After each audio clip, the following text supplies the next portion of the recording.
पूरा विश्व अपने अपने इष्ट की कृपा का पात्र बने। लेकिन आज परम पूज्य गुरुवर ने देखा कि हमारे वेद पुराणों को तो हम सैकड़ों वर्षों से करते आ रहे हैं, लेकिन फिर भी समाज का आत्म उत्थान नहीं हो रहा। इसका कारण क्या है? तभी इस कलिकाल में एक योगी के द्वारा, ऋषिवर के द्वारा एक सरल सहज साधना ममतामयी माँ की बतलाई। समाज के लोगों को, लाखों लाख कार्यकर्ताओं को आवाहन किया शिविरों के माध्यम से, दिव्य अनुष्ठानों के माध्यम से। क्यों किया? इसका कारण क्या था? कारण यही था कि आज जो समाज का सबसे ज्यादा पतन हो रहा, उसका प्रमुख एक कारण कि हम आप नशे को नहीं त्याग पा रहे। नशा हमारे शरीर के अंदर किसी भी प्रकार का नहीं रहना चाहिए। तभी हम पर हमारे रामायण के समस्त देवी देवताओं की कृपा प्राप्त होगी। हमारे गीता में जो कृष्ण भगवान ने उपदेश दिया, भगवान कृष्ण का आशीर्वाद हम पर प्राप्त होगा।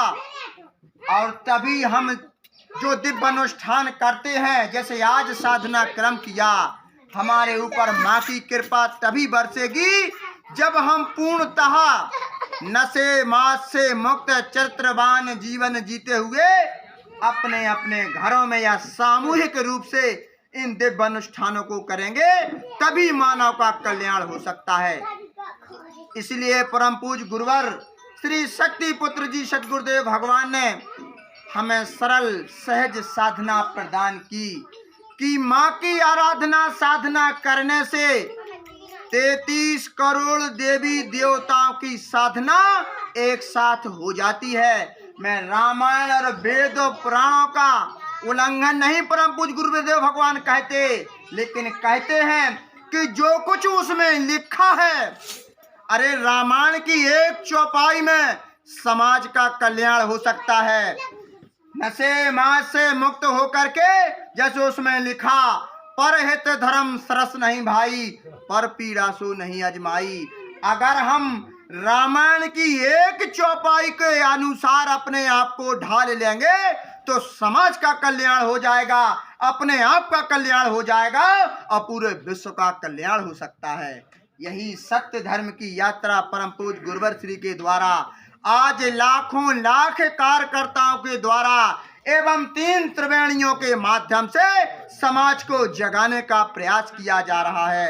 यह किसी व्यक्तिगत विशेष के लिए नहीं, परम पूज्य गुरुवर ने 3 धाराएं प्रदान की। आपको बता देना चाहता हूं कि प्रथम पंच ज्योति शक्ति तीर्थ श्रद्धाश्रम धाम, जहां का एक एक कण चैतन्य है, जहां पर विगत लगभग 28 वर्षों से अनवरत अनंत काल के लिए सतत माँ का श्री दुर्गा चालीसा पाठ चल रहा है, जहां पर अनवरत अनंत काल के लिए सतत माँ की प्रज्वलित ज्योति जल रही है। वहाँ का स्थान कैसा होगा, वहाँ का वातावरण कैसा होगा, वह स्थान कितना ऊर्जावान चैतन्य होगा, इसका आकलन हम आप कर रहे हैं। उसी की चेतना तरंगों के ही माध्यम से उन लोगों में परिवर्तन आया है जिन लोगों की हम कभी कल्पना नहीं कर सकते थे।